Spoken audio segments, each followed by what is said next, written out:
Class নেই আজকে তোমার? ক্লাস শেষ।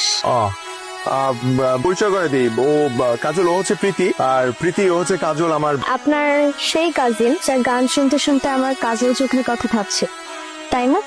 তুমি এগুলো বলতেছো কেন? ও যদি আবার বাসায় গিয়ে বলে দেয়? এত ভয় নিয়ে তো কাজল চোখের মেয়ে সামলাতে পারবে। আমি তাহলে ওকে একটু বিদায় দিয়ে আসি। কাজল, তুই তাহলে বাসায় যা, বুঝছিস? ওই প্রীতি আমার ক্যাম্পাসে জুনিয়র, বুঝছিস? তো একটা অঙ্ক বুঝতেছেন, ওকে অঙ্কটা বুঝিয়ে দিতে একটু সময় লাগবে। ঠিক আছে, অঙ্কটা বুঝিয়ে দাও। যা তাহলে।